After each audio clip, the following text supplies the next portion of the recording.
semua pasti pulang.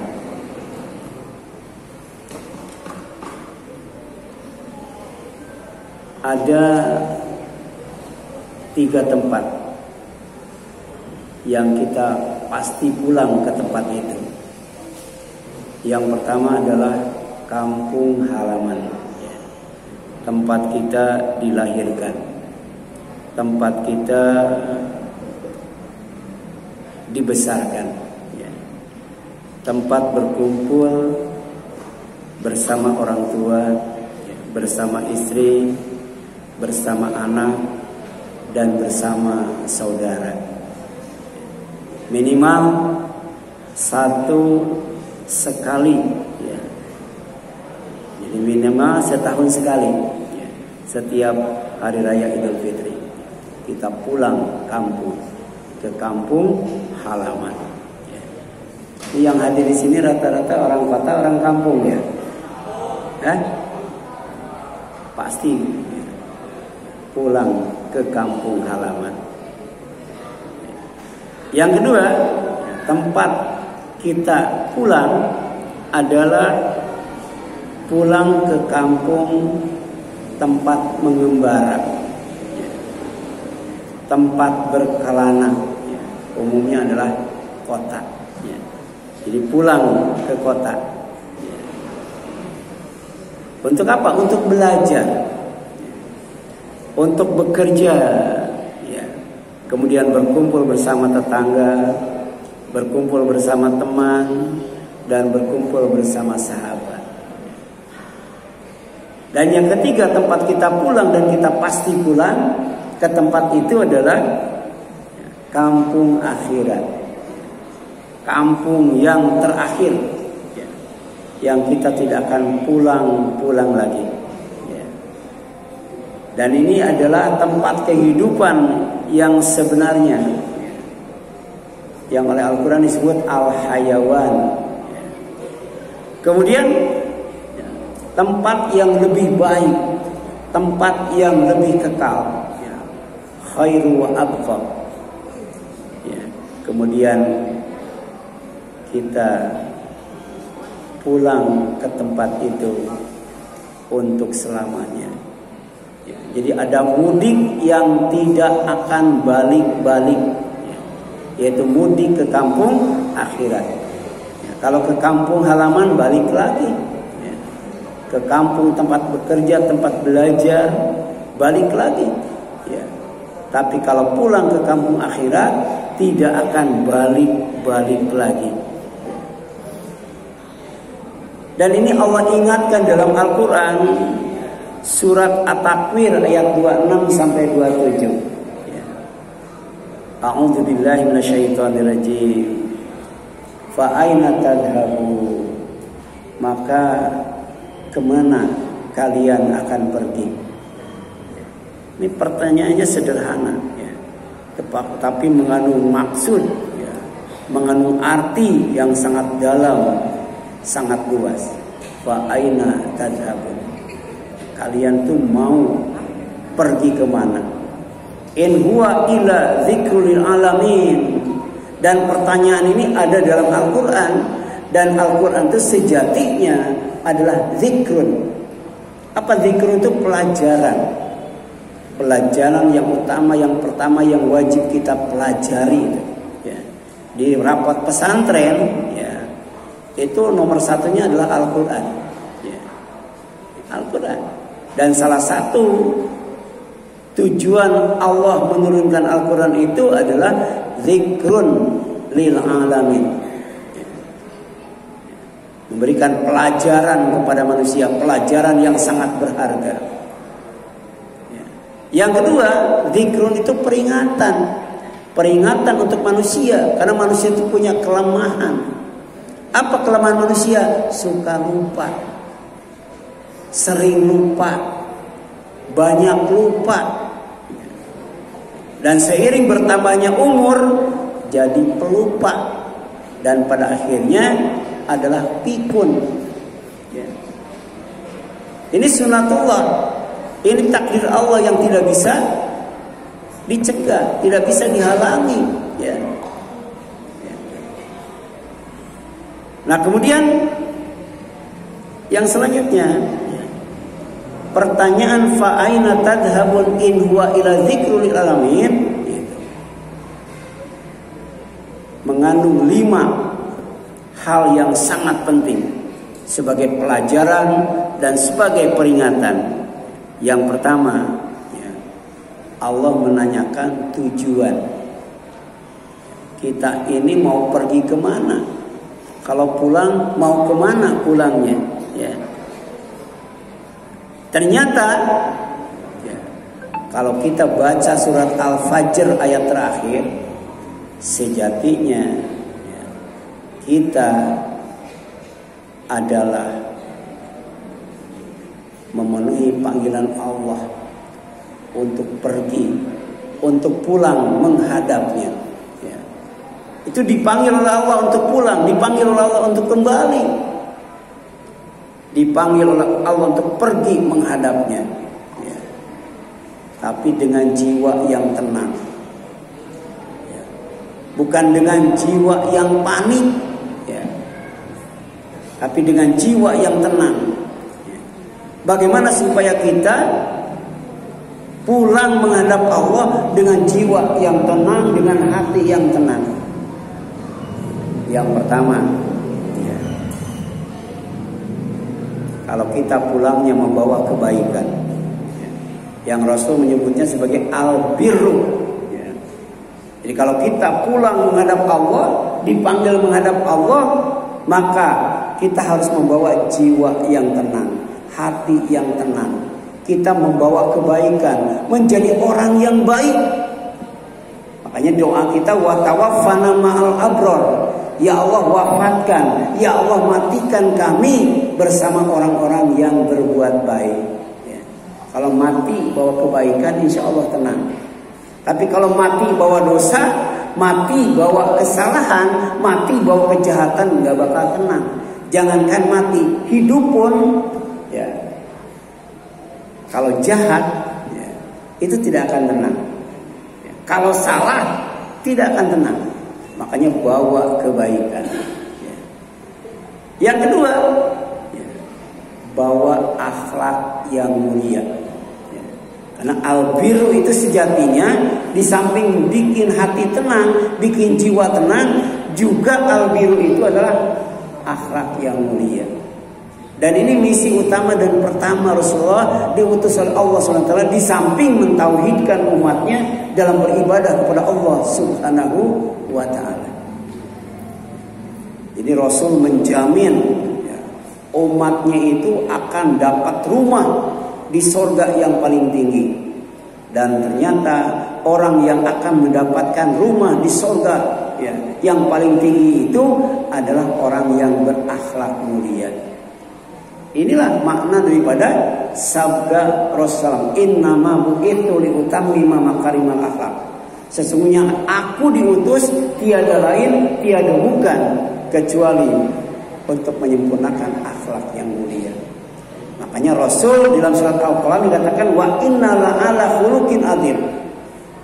Rasul itu tidak hanya memiliki akhlak yang mulia karena dia mau dijadikan uswatun hasanah, maka juga dia memiliki pribadi yang agung. Jadi tidak akan sia-sia kita mencontoh Rasul. Kita tidak sia-sia meneladani Rasul. Kenapa? Karena Rasul itu adalah orang yang berakhlak mulia dan yang berpribadi agung. Ya. Ikhwat iman, ikhwan dan akhwatillah rahimani wa rahimakumullah. Ya. Kemudian di samping membawa jiwa yang tenang, hati yang tenang, ya, dengan kebaikan, dengan akhlak yang mulia, ya, juga dalam keadaan senang, ya, dalam keadaan ridho kepada Allah dan diridhoi oleh Allah SWT. Bagaimana caranya? Ya, kita hidup di atas Islam. Kita harus lahir dalam keadaan Islam, mati dalam keadaan Islam, dan hidup dalam keadaan Islam. Insya Allah ketika dipanggil oleh Allah, pulang menghadapnya dalam keadaan senang, dan Allah pun senang kepada kita. Al-Quran yang 30 juz, ya, 114 surat itu ternyata ditutup dengan kalimat al-yauma akmaltu lakum dinakum wa atmamtu alaikum nikmati wa raditu lakumul Islam dina. Hari ini telah aku sempurnakan untukmu agamamu dan telah aku sempurnakan untukmu nikmatku dan aku telah hidup Islam sebagai agamamu. Ya. Jadi kalau kita mau hidup senang, mau hidup sempurna, ya, mau hidup nikmat dalam ridha Allah, maka kita harus istiqomah dalam Islam. Baca surat Jin itu. Wa alla wistaqamu ala tariqati la asqainahum ma'an ghadaqa. Dan kalau ya, istiqomah di atas jalannya, maksudnya istiqomah di jalan Islam. Istiqomah dalam Islam pasti akan kami beri air yang berlimpah. Ada yang menarik. Apa kaitannya istiqomah dalam Islam, tegar dalam Islam, sabar dalam Islam dengan air yang berlimpah? Ternyata 15 abad yang telah lalu Allah ngasih tahu kepada Nabi dan Rasulnya, yaitu Muhammad SAW, bahwa air itu sangat penting bagi hidup dan kehidupan manusia khususnya, dan apa yang tinggal di bumi ini pada umumnya. Karena air ini sumber kehidupan, ya. Jadi kami jadikan dari air itu setiap yang hidup. Ya. Jadi yang hidup itu Allah ciptakan dari air, Allah jadikan air. Makanya kita tidak bisa hidup tanpa air. Ya. Begitu mendengar azan ketika kita saum, coba yang kita lakukan makan dulu atau minum dulu? Minum dulu. Ya. Berarti kita butuh banget yang namanya air. Ya. Jadi orang yang istiqomah dalam Islam bukan hanya diridhoi oleh Allah SWT, ya, hidupnya akan sempurna, hidupnya akan nikmat, tapi juga Allah kasih air yang berlimpah. Apa artinya? Ya, Allah kasih kehidupan yang baik, hayatan thayyibatan. Ya. Agamanya baik, dunianya baik, akhiratnya baik. Agamanya baik karena agama itu benteng hidup. Dunia baik karena dunia itu tempat hidup. Akhirat baik karena akhirat itu tempat kembali. Dan kita akan kembali ke kampung akhirat. Harus soleh agama, soleh dunia, soleh akhirat. Ya. Kemudian kenapa air? Apa kaitannya air dengan istiqomah dalam Islam? Karena air itu tidak hanya sebagai sumber kehidupan, tapi juga sumber rezeki. Alladzi ja'ala lakumul arda firasya was-samaa'a binaa'a wa anzalna minas samaa'i maa'a fa akhraja bihi minas samarati rizqan lakum fala taj'alu lillahi andada wa antum ta'lamun. Ini satu ayat tapi menjelaskan bahwa air sejatinya adalah sumber kehidupan. Maka yang paling banyak Allah ciptakan di dunia ini adalah air. Bahkan dalam tubuh kita dari kepala sampai kaki yang paling banyak air. Mau tahu nggak bagaimana nasib manusia ketika air itu dikurangi? Ya. Jadi makin tua itu kadar airnya makin berkurang. Ya. Coba pegang tangan kita, ya. Kemudian cubit yang kencang, lepaskan. Ya, itu cepat kembali ke semula atau lama? Cepat atau lama? Ya, cepat atau lama? Cepat, berarti airnya masih banyak. Ya. Ini ada yang sudah tua belum? Coba tuh, misalnya 70 tahun ke atas lah, cubit itu tangannya, lepaskan, lama kembali ke seperti semula. Kenapa? Karena kadar airnya sudah berkurang. Ya. Jadi air itu sumber rizki. Tidak mungkin ada makanan, tidak mungkin ada minuman kalau tidak ada air. Makanya pesan Allah, fala taj'alu lillahi andada wa antum ta'lamun. Jadi kalau kamu tahu, jangan melakukan kesyirikan. Ya, kenapa? Ya, umat di zaman Rasulullah diutus waktu itu, ya, yaitu di Arab dikatakan jahiliyah, bukan bodoh, bukan. Ya, bukan bodoh, tapi banyak yang melakukan kesyirikan. Padahal kalau tahu air itu sumber kehidupan, kalau tahu air itu sumber rizki, maka manusia itu tidak akan melakukan kesyirikan, karena kesyirikan sejatinya adalah kebodohan.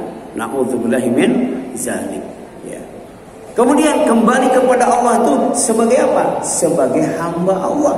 Ya. Kalau kita mau tahu hamba Allah, ya, itu ada di dalam surat Ali Imran itu. Ya. Itu ayat-ayat pertama itu. Ya. Ada kata ibad. Ya. Kemudian dalam surat Al-Furqan ada ibadur rahman. Ya. Kita harus kembali kepada Allah itu dengan jiwa yang tenang, dengan hati yang tenang, dengan senang dan diridhoi Allah, tapi juga sebagai hamba Allah. Sebagai hamba Allah. Ya.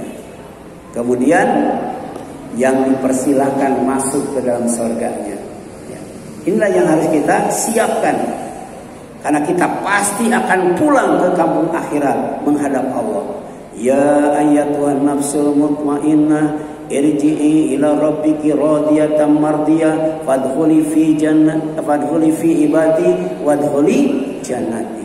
Wahai pemilik jiwa yang tenang, pulang kembali, pergi menuju Rabbu, yaitu Allah Subhanahu wa ta'ala. Jadi jangan salah pulang, jangan salah kembali, jangan salah pergi. Makanya Allah nanya, fa aina tadhabun? Ingat, jangan sampai lupa. Ya, kembali kepada Tuhan dalam keadaan ridho dan diridhoi. Masuklah ke dalam hamba-hambaku dan kemudian masuklah ke dalam surgaku. Dipersilahkan oleh Allah masuk surga. Ya. Nah ini ya, Al-Quran peringatkan kita jangan sampai lupa. Ya. Kemudian yang selanjutnya, ya, fa aina tadhhabun in huwa ila dzikrul alamin. Itu ada kaitannya, ya, dengan hal yang penting, yaitu tentang jalan yang ditempuh. Ya. Jalan yang ditempuh. Ya. Kita mau pergi kemana, mau pulang kemana, kemudian jalan yang ditempuh lewat mana. Ya. Jadi jangankan ke surga, ya, jangankan di akhirat, di dunia saja, ya, tidak ada tempat yang bisa kita capai tanpa jalan. Ya. Ke Keramat Asem itu lewat jalan mana ke Keramat Asem? Ada jalannya tuh. Ya. Jadi tempat dimanapun di bumi ini pasti ada jalan, ya, menuju tempat itu. Makanya Allah nanya, lewat mana? Kamu itu perginya pulangnya itu lewat mana? Ya. Maka Allah jawab, kalau kita pulangnya hendak menghadap Allah, maka jalannya juga harus jalan Allah. Ya. Kalau bukan jalan Allah, nggak bakal sampai kepada Allah. Ya. Kalau tidak menempuh jalan Allah, tidak sampai kepada surga Allah. Makanya di sini jelaskan, siratallah alladzi lahu ma fis samawati wa ma fil ardh ala ilallahi tasirul umur. Kenapa pulang ke kampung akhirat menghadap Allah? Ya. Itu harus lewat jalan Allah, karena Allah itu pemilik apa yang ada di bumi dan apa yang ada di langit. Kita itu milik Allah, harta kita milik Allah, semua yang ada di langit dan di bumi itu milik Allah. Allah ingatkan bahwa kembali kepada Allah, pulang kepada Allah itu bukan perjalanan yang dekat, perjalanan yang sangat jauh. Perjalanan yang sangat lama, perjalanan yang sangat berat. Ya, makanya perlu jalan Allah, karena Allah itu yang memiliki apa yang ada di langit dan apa yang ada di bumi. Di sini ada nggak yang kampungnya paling jauh? Siapa yang kampungnya paling jauh? Ya, iya. Itu kan perlu bekal yang apa? Perlu persiapan yang matang. Ya, ada orang yang pulangnya setahun sekali karena jauh, ya. Ada yang 5 tahun sekali, ya. Ada yang pulangnya sebulan sekali. Di sini ada ustaz pulangnya seminggu sekali, saking dekatnya tuh. Kita mau menghadap Allah, mau menuju Allah, jelas, ya, bahwa kemudian kita perlu yang namanya bekal yang banyak, dan Allah Maha Kaya. Kemudian kepada Allah lah semua urusan itu kembali. Ya, kita akan kembali kepada Allah, ustaz akan kembali kepada Allah. Kemudian ibu kita, bapak kita, tetangga kita, semuanya harta kita akan kembali kepada Allah. Semua urusan hidup akan kembali kepada Allah. Makanya ada zikir sebagai penutup, ya, sebelum tidur ya. Tolong ini jangan sampai ditinggalkan zikir ini. Sebab kalau zikir ini dibaca, maka kita kalau matinya fitrah. Kalau matinya mati husnul khatimah. Ada yang hafal enggak tuh? Allahumma aslamtu nafsi ilaika wa wajjahtu wajhi ilaika wa fawatu amri ilaika wa alja'tu dhuhri ilaika rabbatan wa rabbatan ilaika la malja wa la manja minka illa ilaika amantu bi kitabika alladzi anzalta wa nabiyyika alladzi arsalta. Ada yang hafal enggak? Itu zikir yang terakhir sebelum tidur. Jadi kalau kita mati, insya Allah matinya dalam keadaan fitrah, matinya dalam keadaan Islam, matinya dalam keadaan khusus. Kenapa? Karena kita pasrahkan diri kita kepada Allah, hadapkan wajah kita kepada Allah, serahkan urusan kita kepada Allah, lindungkan punggung kita kepada Allah, dan kemudian kita beriman kepada Al-Quran dan beriman kepada Nabi Muhammad SAW. Pasti itu masuk surga. Ya. Makanya ada doa dan zikir di sela-sela ya mau tidur kita. Apa? Allahumma in amsakta nafsi ya.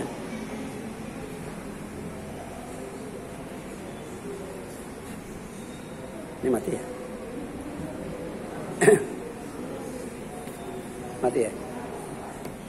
Jadi ada doa Allahumma in amsakta nafsi farhamha wa in arsaltaha fahfadha bima tahfadhu ibadaka salihin. Ini sebelum tidur baca, ya Allah, jika engkau tahan nyawaku, artinya mati ya, tidak bangun lagi, maka sayangi jiwaku, sayangi diriku. Dan jika engkau lepaskan, artinya hidup kembali, bisa bangun lagi. Jaga diriku sebagaimana engkau menjaga hamba-hambaku yang soleh. Inilah yang harus kita lakukan. Ketika kita mati dirahmati oleh Allah. Makanya doanya Allahu yarham. Kalau kita baca doa ini, walaupun orang tidak baca Allahu yarham, insya Allah kita dirahmati oleh Allah. Yang kedua, ketika kita hidup, usahakan agar hidup kita dijaga oleh Allah SWT. Dijaga di depan, dijaga belakang, kiri, kanan, atas, bawah. Insya Allah aman dan selamat. Bukan hanya di dunia, tapi juga sampai di akhirat.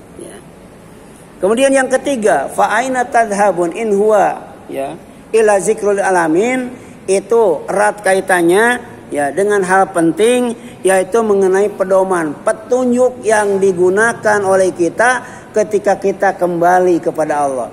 Harus ada petunjuk ya. Jadi tempat yang dituju sudah ada, jalan sudah ada, kalau tidak ada petunjuk nggak bakal nyampe. Ya, kalau sekarang kan pakai maps ya, pakai map itu. Dulu pakai kompas ya. Ada petunjuk jalannya ya. Kalau tidak pakai petunjuk nggak bakal nyampe ya. Makanya perlu petunjuk itu. Apa petunjuk yang kita gunakan untuk pulang ke kampung akhirat, menghadap Allah, masuk surga? Ternyata petunjuknya adalah Al-Quran ya.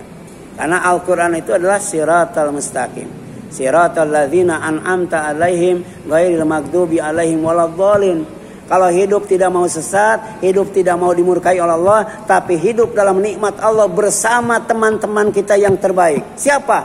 Para nabi, para siddiqin, para syuhada, para sholihin. Maka kemudian berdasarkan pedoman dari Al-Quran, kita harus taat kepada Allah dan Rasulnya. Ya. Ya. Makanya Rasul berpesan, ya, taraktu fikum amroini, ma in tamassaktum bihima lan tadillu abada. Kitab Allah wa sunnatan nabihi. Aku sudah tinggalkan dua perkara. Kalian tidak akan sesat selamanya. Insya Allah sampai surga. Nggak bakal nyempung ke neraka. Kalau kalian berpegang teguh kepada keduanya. Apa itu? Kitab Allah yaitu Al-Quran. Wa sunnatan nabihi, dan sunnah Nabi Muhammad sallallahu alaihi wasallam. Makanya kita berdoa, Allahumma ahyini ala sunnati nabiyyika, ya Allah hidupkan aku di atas sunnah nabimu, wa tawaffani ala millatihi, wafatkan aku di atas agamanya yaitu Islam, wa a'idni min mudillatil fitan, lindungi aku dari berbagai macam fitnah yang membuat aku sesat, membuat aku binasa, membuat aku celaka, membuat aku masuk neraka. Ini pedoman yang harus ya kita gunakan ketika kita pulang ke kampung akhirat. Dan kita minta supaya pedoman itu ada dalam hati kita. Usahakan walaupun cuma 1 juz, simpan dalam hati kita.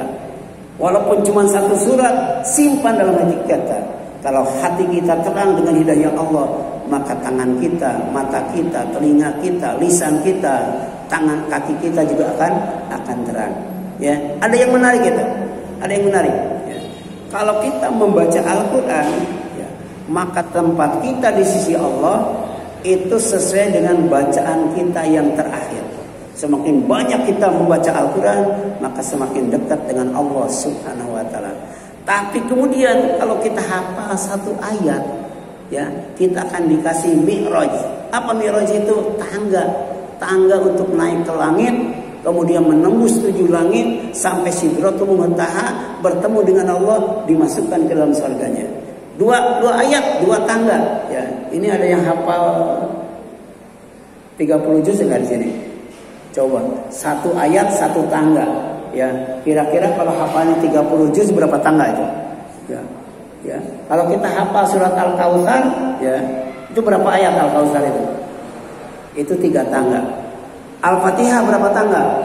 7 tangga. Al-Baqarah berapa tangga? Luar biasa itu, ya.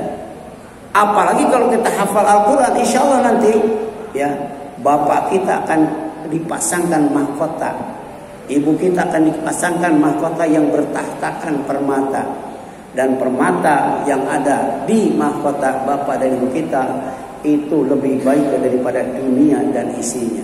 Subhanallah, ya. Jadi tidak sia-sia kalau kita menjadikan Al-Quran sebagai petunjuk, Al-Quran sebagai pedoman. Yang keempat, ya, fa aina tadhamun in huwa ila zikrul alamin, itu adalah ada kaitannya dengan hal penting. Ya, kendaraan yang digunakan untuk naik itu kendaraan apa? Ya. Jadi Rasul pernah nggak nyampe, ya, ke surga? Pernah nggak Rasul? Rasul pernah nyampe ke surga. Rasul pernah nyampe ke Sidratul Muntaha. Bahkan Rasul pernah bertemu menghadap Allah. Kendaraannya bukan kendaraan yang biasa. Kendaraannya adalah kendaraan yang luar biasa. Kendaraan yang super, ya, super apa? Super cepat, yang bernama Buraq. Ya. Dia berangkat setelah sholat Isya dan baru pulang kembali ke rumahnya sebelum sholat subuh. Ini cepat banget. Kenapa? Karena Buraq ini, ya, itu 1 kali mau melangkah sejauh mata memandang. Makanya didampingi oleh Jibril. Ya, dia menembus langit ke-7 sampai Sidratul Muntaha yang di dekatnya ada surga. Ya, diperlihatkan neraka, diperlihatkan surga. Nah, sementara sampai hari ini ketika ilmu dan teknologi sudah canggih, ya, belum ada kendaraan yang seperti Buraq. Tapi jangan putus asa. Sebab kita tidak tahu kapan kendaraan itu bakal ada. Tapi Allah ngasih tahu. Kalau kita mau naik menembus langit sampai bertemu dengan Allah, sampai kemudian masuk surga, itu kendaraannya cuma 3. Tolong nih, kendaraan untuk naik, ya. Karena kita maju itu bukan ke depan. Kalau ke depan itu ke masyrik dan maghrib. Bukan ke bawah. Kalau ke bawah ke neraka. Tapi kita harus maju ke atas, yaitu ke surga. Dengan apa? Kendaraannya pertama ilmu, yang kedua iman. Ya, tanpa ilmu, tanpa iman kita nggak bakal naik itu. Yarfa'illahu alladziina aamanu minkum walladziina utul ilma darajat. Jadi Allah pasti akan mengangkat orang yang beriman dan berilmu beberapa derajat. Ya, yang ketiga apa? Yang ketiga aman. Walikulin darajatun bima amilu. Setiap orang akan mendapatkan derajat sesuai dengan amalnya.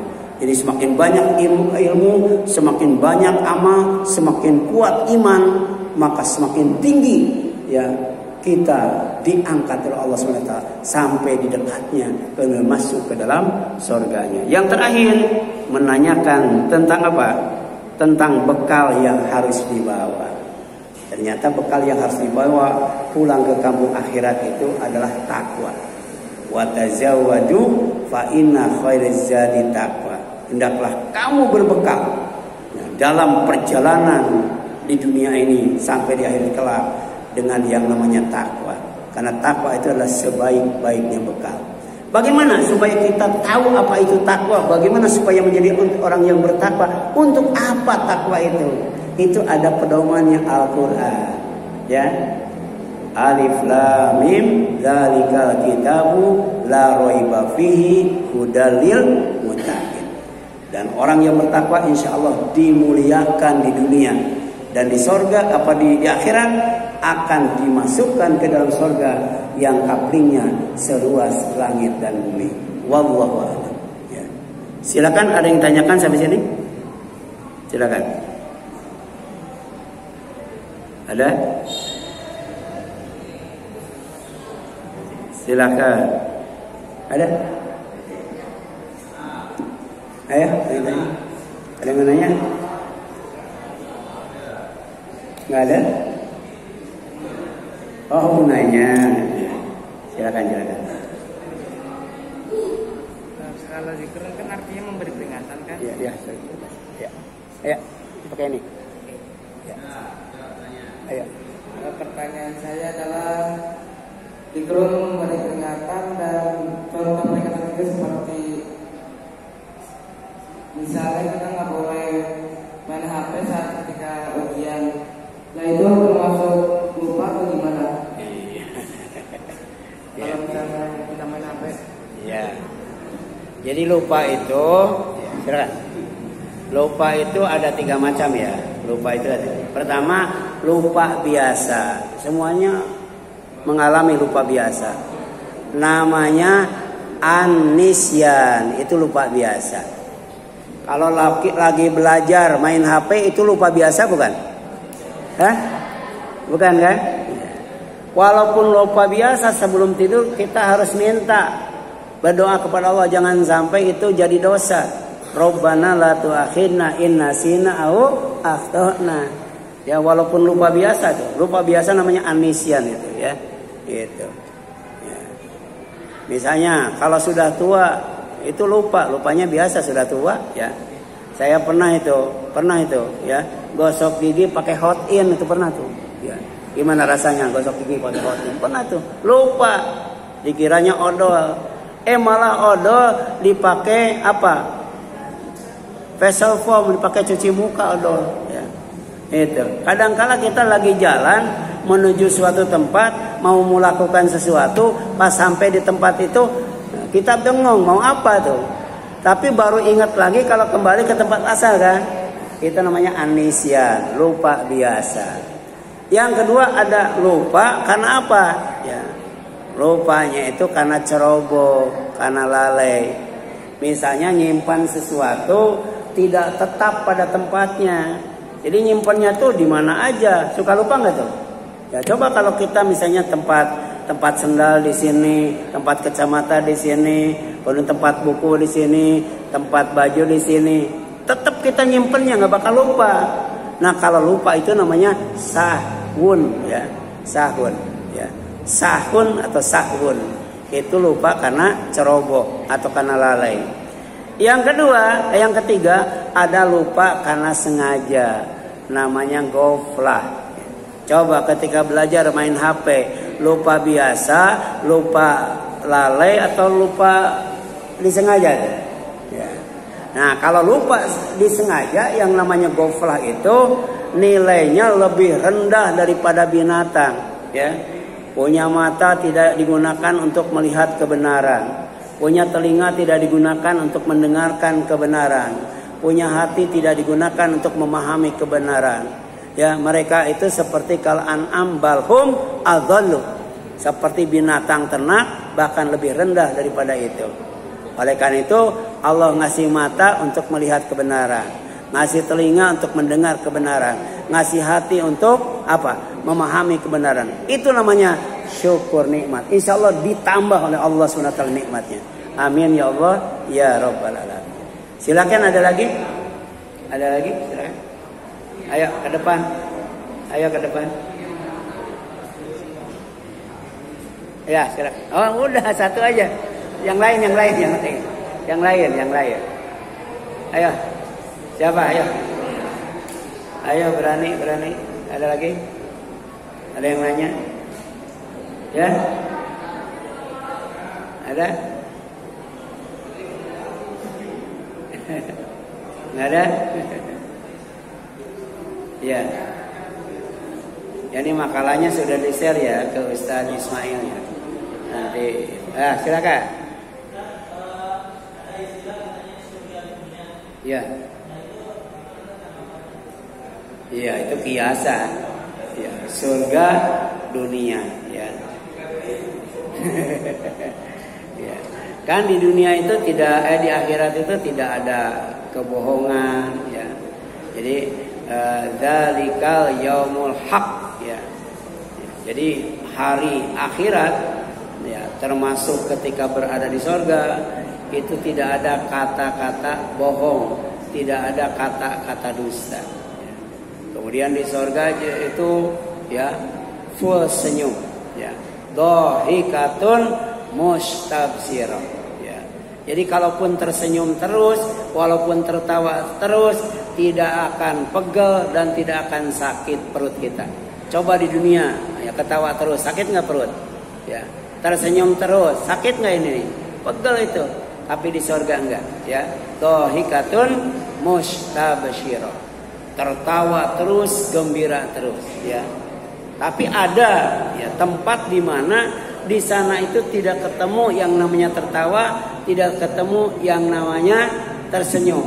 Namanya abusan qamtariro ya. Orang yang berbagi kebaikan, misalnya makanan dengan ikhlas, tidak mengharap kebaikan dari orang lain, dan kemudian tidak menunggu ucapan terima kasih, dan kalaupun orang tidak mengucapkan terima kasih dia tidak marah dan tetap memberi, maka dia tidak akan mengalami satu hari ya di mana waktu itu ya orang bermuka masam terus ya. Ya. Jadi tidak bisa tertawa, tidak bisa tersenyum. Ya. Makanya supaya kita bisa tersenyum, ikhlaslah dalam beramal, ikhlaslah dalam berbagi, baik makanan ataupun kebaikan yang lainnya. Insya Allah. Ya, inna nakhafu min rabbina yauman abusan qamtarira. Orang yang ikhlas itu karena dia takut ya bertemu dengan satu hari di mana di sana tidak ada tertawa, tidak ada tersenyum, tapi cemberut, bermuka masam selamanya. Na'udzubillahi min dzalik. Itu barangkali yang dapat disampaikan. Ya, sekian dan demikian. Mohon maaf apabila ada kesalahan kekurangan. Aku qouli hadza wa astaghfirullah li wa lakum wal afu minkum. Subhanaka Allahumma wa bihamdika asyhadu an la ilaha illa anta astaghfiruka wa atubu ilaik. Wassalamualaikum warahmatullahi wabarakatuh.